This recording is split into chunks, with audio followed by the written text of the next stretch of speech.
Hello everyone, good morning. Uh, in last video, we discussed about national income, different kind of method to calculate national income, and the factors and meanings of national income. In this chapter, we are going to discuss about the budget. See, budget words we use many times, and especially in March month in newspaper. If you are habitual to read the newspaper, uh, from government side, these words, this word print in newspaper many times. So in this chapter, we are going to study all the details of budget. First, we discuss the meaning of budget. Then after purpose of budget, types of budget, what is balanced budget, what is unbalanced budget, merit of deficit budget, demerit of deficit budget, merit of a surplus budget, demerit of a surplus budget, account of a budget, idea of a budget, function of panchayat and its sources of revenue, types of deficits in a budget, and effect of preparing a budget, and finally the glossary words. So in India's mixed economy system, activities of the state assume unique importance. In mixed economy, both the sectors are working together. One side private sector promoted, but with that the government rules and regulation also follow. So in mixed economy system, activities of the state assume unique importance. तो state की जो activities है यानी कि government की जो activity है वो उसका इम्पोर्टेंस बहुत है. The state accepted responsibility of creating essential basic industries and infrastructure facilities necessary for India's economic development after independence and began the process of planned economic development of the country by constituting the Planning Commission, which is now reformed into NITI Ayog, means National Institution for Transforming India. सो जो state का जो role है वो हमारे जैसे developing country में बहुत important है, क्योंकि जो बेसिक इंडस्ट्रीज़ है और जो इंफ्रास्ट्रक्चर फैसिलिटी है वो डेवलप्ड करने की मैक्सिमम रिस्पॉन्सिबिलिटी जो होती है वो गवर्नमेंट के पास होती है. और ये रिस्पॉन्सिबिलिटी फुलफ़िल करने के लिए एक प्लान तैयार होता है, रेडी किया जाता है, जो प्लान कंस्टिट्यूट करता है हमारा जो प्लानिंग कमीशन है वो. अब after 2014 the name of planning commission was changed and today it is known as the Niti Ayog. The full form of Niti Ayog is National Institution for Transforming India. तो ये पूरी country में 5 years planning करते हैं कि कौन से sector में कितना इन्वेस्टमेंट करना है. In an economics driven world there are no activities which have no expenses. If one individual escapes the cost of an activity, another individual has to bear it. तो यहाँ पे जो इकोनॉमी वर्ड्स जब से आया है तब से इसके बारे में एक बात फिक्स है कि कोई भी एक्टिविटी एक्सपेंस के बिना नहीं होती है. अगर एक इंडिविजुअल एक्सपेंस नहीं करेगा तो दूसरे इंडिविजुअल को उसको उसकी जो इफेक्ट है उसको फेस करना पड़ेगा. The state also incurs expenses for the activities in undertake, and in order to pay for the expenses it must rise and generate incomes. So this is why government's role is very important. Latterly, when we studied about the monetary policy and fiscal policy, at that time we discussed this topic in detail, that why government's role is very important in economy. क्योंकि अगर individually अगर expense करना बंद कर दिया तो अपने आप उसकी इफेक्ट डिमांड डिमांड से प्रोडक्शन और प्रोडक्शन से इनकम पर आएगी। तो यहाँ पे स्टेट का जो रोल है वो बहुत ही इम्पोर्टेंट है। In a democracy no government can undertake activities incur expenses or rise incomes without the approval of elected representatives in the constituted body। तो कोई भी डेमोक्रेटिक कंट्री में गवर्नमेंट डायरेक्ट कोई भी एक्शन नहीं ले सकती है एक्सपेंस के बारे में या तो इनकम के बारे में, जब तक कि जो इलेक्टेड रिप्रेजेंटेटिव है वो परमिशन नहीं देते हैं। तो in India Lok Sabha, state legislative assembly, municipal bodies, panchayat, these are called constitute body. और यहाँ पे जो रिप्रेजेंटेटिव है वो डिसीजन लेते हैं कितना एक्सपेंस करना है और कहाँ से इनकम जनरेट करनी है। Before the commencement of a new financial year, a government in India present before the elected body for its approval an estimated statement of expenditure and incomes, and such a statement is called budget। तो कोई भी नया financial year चालू होगा उससे पहले जो भी इलेक्टेड मेंबर है वो ये जो स्टेटमेंट है, जो प्लान है कि नेक्स्ट ईयर में कितना एक्सपेंस करना है, कहाँ से इनकम आएगी, वो अप्रूवल के लिए जब प्रेजेंट करते हैं लोकसभा या राज्यसभा में, तो उसको बोला जाता है budget. The plan of expenditure and income, estimated plan, estimated statement. The constitution of India has assigned power to a three-tier government, the tiers being the central government, the state government and the local government। तो हमारे constitution ने जितना भी administration power है उसको 3 group में divide कर दिया है। टॉप पर है सेंट्रल गवर्नमेंट, उसके नीचे आते हैं स्टेट गवर्नमेंट, और जो बेस में होते हैं वो है लोकल गवर्नमेंट, जिसको हम म्यूनिसिपैलिटी या म्यूनिसिपल कॉरपोरेशन, ग्राम पंचायत, ये सब नाम से जानते हैं। All this tiers of government incur expenditure on various activities and raise incomes from various sources, and hence it is important to have an idea of the budget of all forms of government in India। तो budget ये जितने भी जो groups है, central government, state government, local government, ये पूरा plan करते हैं कि कहाँ से इनकम, कौन से सोर्स से इनकम हमारे पास आएगी और कौन सी एक्टिविटी में उसको एक्सपेंस करना है। तो जितनी भी गवर्नमेंट है, ये तीन टाइप की गवर्नमेंट अपने अपने हिसाब से अपना अपना बजट बनाती है। Budget generally in simple words देखने जाए तो आपकी जो इनकम है और आपके जो एक्सपेंस है उसका जो स्टेटमेंट बनाते हो, credit and debit, that is called budget. अब बजट ऐसा नहीं है कि खाली गवर्नमेंट का ही होता है, हमारी फैमिली होती है तो हमारी फैमिली का भी एक बजट है कि भाई फैमिली की इनकम क्या है।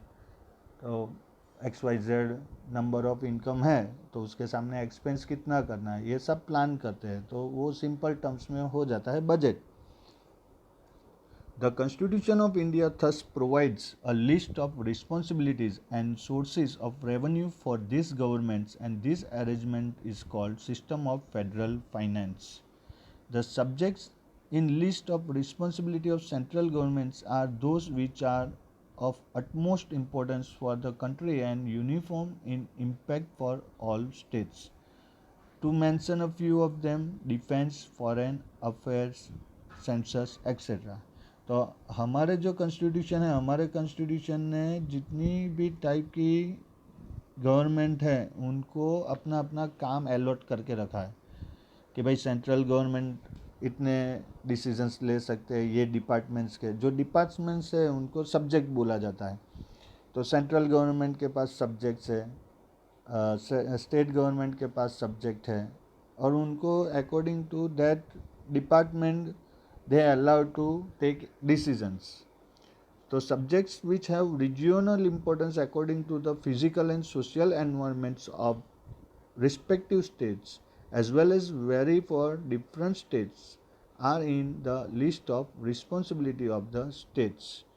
तो जहाँ पे रीजनल इम्पोर्टेंस दिया गया है जिस सब्जेक्ट में फिजिकल और सोशल एनवायरनमेंट का, वो स्टेट कंट्रोल में रहते हैं, वो जो गवर्नमेंट जो रिस्पॉन्सिबिलिटी होती है वो स्टेट की होती है। Some of this are law and order, public health, sanitation, forest etcetera. तो ये पर्टिकुलर रीजन की बात है जो एक स्टेट गवर्नमेंट के कंट्रोल में आता है और वो उसके बारे में डिसीजन लेते हैं। The concurrent list mention areas of joint responsibility of the centre and state.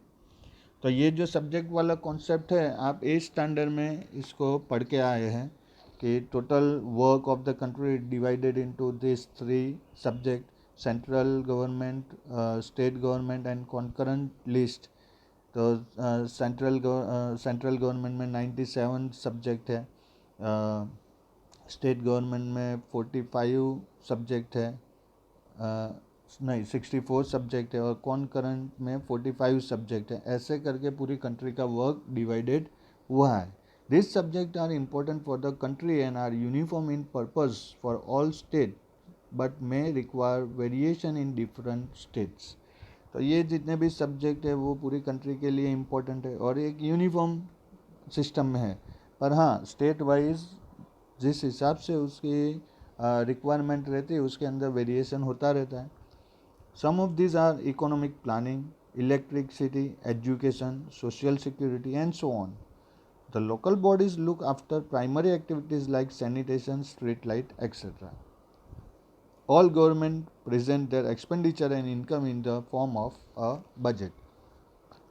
तो ये जितनी भी इकोनॉमिकल एक्टिविटी होती है उसके लिए मनी चाहिए। Without money there is nothing remain to do. तो यहाँ पे जितनी भी गवर्नमेंट्स है वो अपना एक्सपेंडिचर और इनकम का जो स्टेटमेंट बनाते हैं उसे बजट बोला जाता है। अब सिंपल मीनिंग अगर हम बजट का देखने जाए तो meaning of a budget, a government budget is an annual accounting statement of the items wise estimates of expected revenue and anticipated expenditure of the government for a new fiscal year. तो यहाँ पे government का plan होता है कि नए साल में कहाँ से पैसा आएगा और कहाँ पे पैसा जाएगा, कहाँ पे इन्वेस्ट करना है और कौन से सोर्स है इनकम के, उसका जो टोटल कैलकुलेशन होता है that is called budget. Main elements of the budget are first it is statement of estimates of government receipts and expenditures, ये एक एस्टिमेट है। Second, budget estimates pertain to a fix period generally a year, ये जो estimate होता है वो एक साल के लिए होता है। The objective of budget of any government is income economic development of the region and public welfare. कोई भी बजट होता है उसका मेन पर्पस जो होता है वो इकोनॉमिक डेवलपमेंट होता है और पब्लिक वेलफेयर होता है। Next, it is required to be approved by Lok Sabha और असेंबली और some such public body before its implementation. ये इम्प्लीमेंटेशन होने से पहले उसका अप्रूवल लेना पड़ता है लोकसभा में, राज्यसभा में या स्टेट लेजिस्लेटिव असेंबली में, जो गवर्नमेंट है जिस गवर्नमेंट का बजट है उस हिसाब से। And usually a budget is declared by the finance minister of a country, state और the head of a governing body. तो जनरली जो बजट जो है वो फाइनेंस मिनिस्टर जो कंट्री के होते हैं और या तो स्टेट लेवल पर जो हेड होते हैं गवर्निंग बॉडी के, उनके थ्रू ये रिप्रेजेंट होता है। तो हमारे कंट्री में आपको ये फाइंड आउट करना पड़ेगा कि फाइनेंशियल मिनिस्टर अभी कौन है। I am giving you a hint, she is a woman. तो आपको उसका नाम याद रखना पड़ेगा और नेट से आपको ढूंढना पड़ेगा। Now we are going to discuss about the purposes of budget. Budget के पर्पसेस क्या है? So the purposes of budget are, a government must plan its expenditure and raise its income in such a way that the objectives are fulfilled. First, to obtain approval of the body of elected representatives. The ruling government requires an approval of the elected representatives of any democratic government for the expenditures and incomes estimated to be incurred in the ensuing financial year. तो यहाँ पे जितने भी elected member हैं उनकी approval compulsory लेनी पड़ेगी कि उनको बताना पड़ेगा कि कहाँ से इनकम जनरेट होगी, कहाँ पे ये इनकम को एक्सपेंस करना है, इन्वेस्ट करना है. Second, to get an idea regarding available resources and areas requiring expenses. तो यहाँ पे ये पता होना चाहिए कि कहाँ से इनकम सोर्स आएंगे और कहाँ पे उसको एक्सपेंस करना है. To get an idea regarding activities which the government can and should undertake, expenses to be incurred in various sectors, and sources from where the necessary income may be raised. तो जो हमारे sectors हैं economy के, agriculture, industries और services, इनमें कहाँ से कितना पैसा आएगा और कहाँ पे कितना पैसा इन्वेस्ट करना है वो आइडिया होना चाहिए. Provide direction for allocation of resources. तो बजट से हमें पता चल जाता है कि कौन से सेक्टर में ज़्यादा इन्वेस्टमेंट की ज़रूरत है और कहाँ से ज़्यादा बेनिफिट आएगा, कहाँ पे टेक्नोलॉजिकल रिफॉर्म्स करना नेसेसरी है. To give a direction to allocation of resources in different sectors according to priority and need. Without preparing proper estimates, some sectors will receive more funds and some other may be neglected. तो अगर ये planning नहीं होगा तो जहाँ पे जिस sector में इन्वेस्टमेंट नहीं चाहिए वहाँ पे फंड्स मिल जाएगा और एक्चुअली में जहाँ पे चाहिए वहाँ पे नहीं मिलेगा. तो ये प्रिपरेशन, ये डायरेक्शन जो हमें मिलता है वो बजट से मिल जाता है. And for knowledge of public, when a budget is presented, people come to know of commodities which will become cheaper owing to government's increased allocation in those sectors, and commodities which will become dearer owing to increased tax burden in those sectors. तो यहाँ पे हमें पता चलता है कि government ने कौन सी कमोडिटी पे कितना टैक्स रखा है और कौन सी कमोडिटी को टैक्स फ्री किया है या तो टैक्स कम किया है. तो हमें पता चल जाता है कि कौन सी कमोडिटी आगे जाके कॉस्टली होने वाली है और कौन सी कमोडिटी चीपर होने वाली है. तो these are the purposes of budget. Now type of budget. तो budget is of two type. One is balanced budget and another is unbalanced budget. तो let's see about balanced budget first. So what is balanced budget? This means government plans its expenditure in such a way that those can just be met for the likely resources of revenue. This depicts an ideal situation, and such a budget is impractically in real sense. In the developing countries, governments have many developmental responsibilities and therefore they cannot plan expenditure within given revenue constraints. Even developed countries have to keep on increasing their expenditure after defense and to maintain their growth rate or develop in newer direction. तो generally balance budget में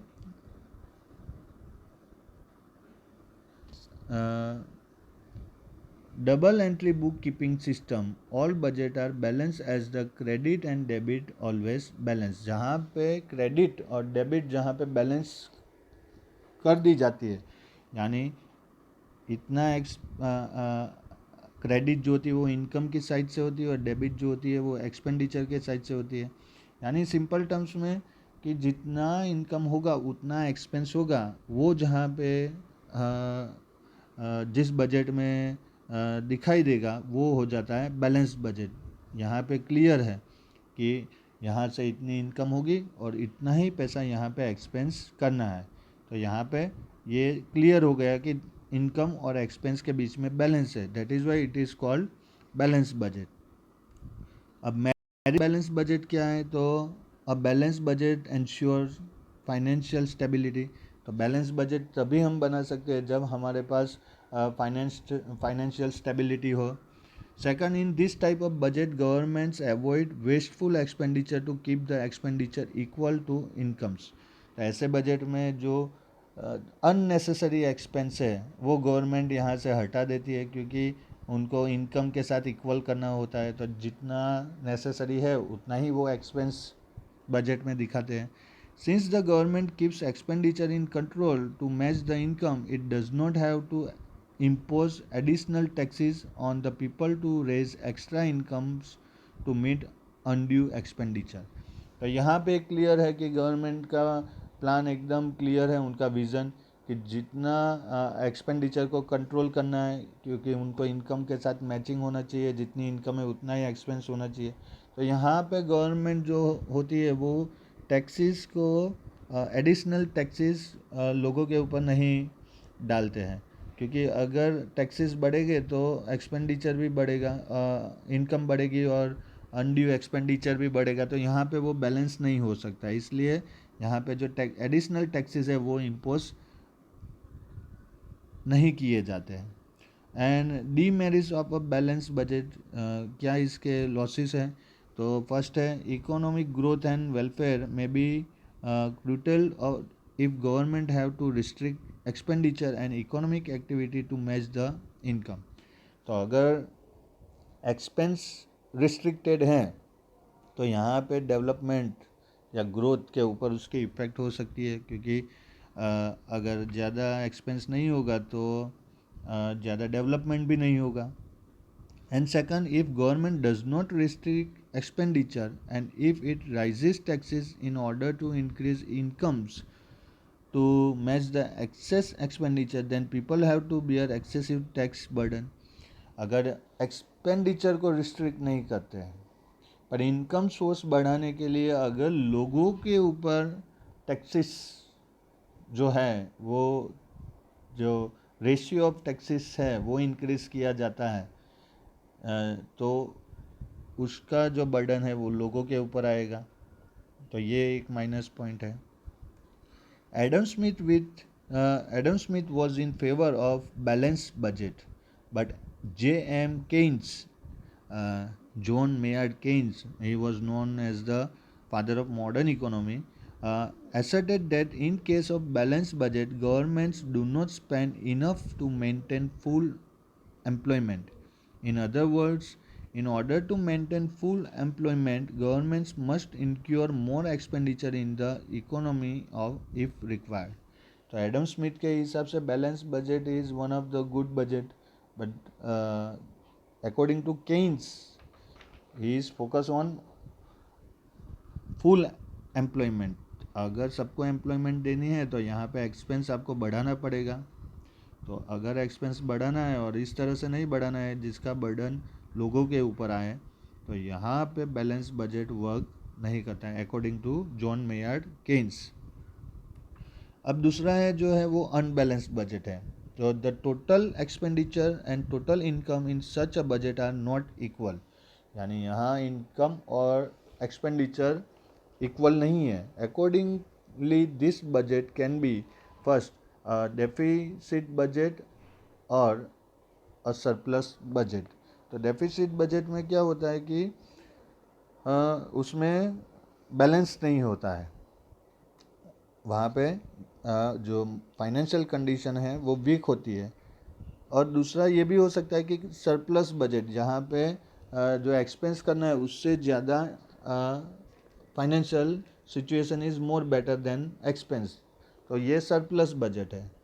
तो पहले हम deficit budget को देखते हैं। इन this type of budget governments anticipated total expenditure is more than the anticipated total income. तो यहाँ पे जो एक्सपेंस है वो ज़्यादा है इनकम से, इसलिए ये डेफिसिट बजट बोला जाता है। तो deficit budget is equal to anticipated total expenditure greater than anticipated total income. तो हमारी कंट्री में जनरली ऐसी सिचुएशन ही होती है। In present times, government budgets are mostly deficit budgets. Any economy which is developing usually spends more than the incomes as expenditure on development activities like education, social welfare, creation of public utilities, etc. are higher. While owing to lower income development, income from taxes and other sources are lower. In the developed nation, expenditures on defense, research, etc. activities are higher, and even such countries can be a deficit budget. तो जिस budget में income sources कम है और expense ज़्यादा है वैसे budget को deficit budget बोला जाता है। Now the merits of deficit budget, benefit क्या है उसका? तो this budget is known to promote development and welfare activities. ऐसा बजट इसलिए रखा जाता है क्योंकि यहाँ पे डेवलपमेंट चाहिए और वेलफेयर एक्टिविटीज़ को बढ़ाना है। Second, in times of low income activity, the government spends more in the economy for investment and creating and employment. So this is the term of fiscal policy, कि यहाँ पे government खुद invest करती है क्योंकि उससे एम्प्लॉयमेंट जनरेट होगी तो इकोनॉमिकल एक्टिविटी और स्पीड से होगी. Thus, the economy gets a boost during depression and economic growth can pick up. And third, the tax burden upon people in lower in proportion of economic activity as expenditures are high and incomes are lower and tax are a source of income for the government. तो यहाँ पे जो tax का burden है लोगों के ऊपर वो उसका जो प्रोपोर्शन है वो थोड़ा कम हो जाता है क्योंकि गवर्नमेंट खुद यहाँ पे इन्वेस्ट करती है और इसकी वजह से जो बर्डन है वो लोगों के ऊपर नहीं आता है. तो ये इसका बेनिफिट है. अब जो डीमेरिट्स है वो क्या है, तो in order to meet the deficit government borrow thus increasing डेप्ट बर्डन्स इन द इकोनॉमी. तो ये जो पैसे की कमी पड़ी, जो है इनकम कम है, उसको कैसे ना कैसे करके एडजस्ट तो करना पड़ेगा. इसके लिए गवर्नमेंट को लोन्स लेने पड़ते हैं और वो कहीं ना कहीं इकोनॉमिक डेवलपमेंट के ऊपर इफ़ेक्ट करता है. Deficit in the budget also shows that governments do not have control on expenditures. तो ऐसे बजट में पता चल जाता है कि गवर्नमेंट का कंट्रोल एक्सपेंस के ऊपर नहीं है. And third, in case of high deficits, it can also be concluded that the tax revenues collected from public is going in wasteful expenditure. तो यहाँ से ये भी पता चलता है कि जो पब्लिक से जो रेवेन्यू कलेक्ट होता है वो जो एक्सपेंस होता है वो अननेसेसरी जगह पे एक्सपेंस होता है. So these are the minus point of deficit budget. Now we are going to talk about surplus budget. तो ये क्या है, तो surplus budget is one in which the government spends lesser than is total anticipated income. यहाँ पे government का involvement कम होता है. तो surplus budget is equal to anticipated expenditure less than anticipated income. तो यहाँ पे इनकम जो है वो ज़्यादा है और एक्सपेंस कम है. This kind of budget is beneficial and that kind of country is known as the developed nation, क्योंकि यहाँ पे इनकम सोर्स ज़्यादा है. This means the government is collecting more revenues from citizen by way of taxes than what it is spending for the citizen. The overall development and welfare activities will be lower in the economy. In reality, most government do not do this. क्योंकि यहाँ पे government जो है उसका काम यही है public welfare का. अब ऐसा आप नहीं कर सकते हो कि टैक्स आप ज़्यादा कलेक्ट करते हो और फिर जो फैसिलिटीज़ देनी है वो आप कम देते हो. और ख़ास करके डेमोक्रेटिक कंट्री में तो नहीं होता है ऐसा, क्योंकि यहाँ पे अगर कोई गवर्नमेंट ऐसा करेगी तो नेक्स्ट इलेक्शन में जो कंट्री के लोग हैं वो उनको वोट नहीं देंगे और गवर्नमेंट चेंज हो जाएगी. तो सरप्लस बजट का कॉन्सेप्ट जनरली बहुत देखने को नहीं मिलता है. फिर भी इसके बेनिफिट और माइनस पॉइंट देख लेते हैं. तो merits of surplus budget. This budget is useful in times of severe inflation when the government spends lesser employment income and demand reduce and inflation can be restricted. तो जब inflation आता है तब ऐसा बजट यूज़फुल होता है क्योंकि यहाँ पे गवर्नमेंट कम इन्वेस्ट कर रही है. तो यहाँ पे इनकम और डिमांड कंट्रोल होगी और उससे इन्फ्लेशन को भी कंट्रोल किया जा सकता है, क्योंकि अगर इनकम ही नहीं होगी तो डिमांड भी नहीं होगी और इससे इन्फ्लेशन के ऊपर इफ़ेक्ट आएगी. जो आप 10th स्टैंडर्ड में चैप्टर प्राइस वाला आपने शायद चैप्टर पढ़ा होगा, उसके अंदर ये कॉन्सेप्ट पूरा दिया था.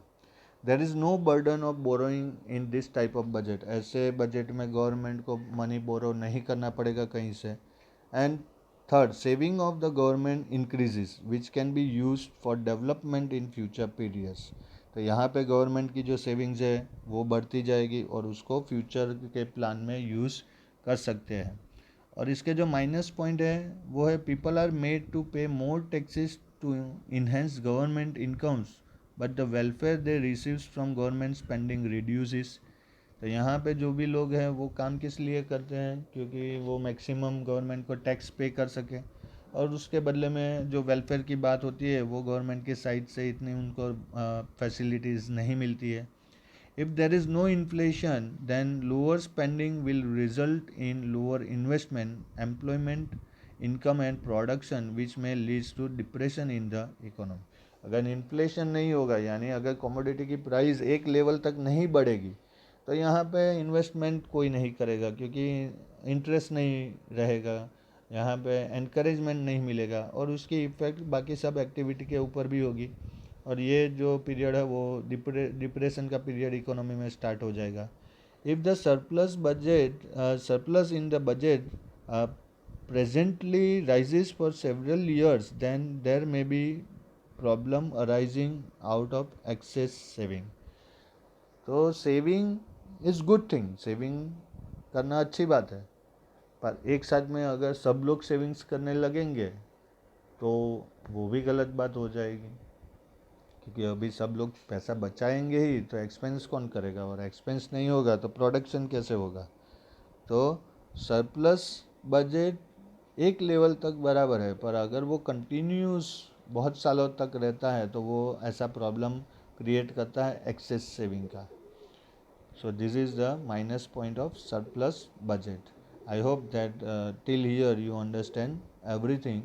Uh, Once again, please like the videos, share the videos, subscribe the channel, and comment whatever you understand or your query is there.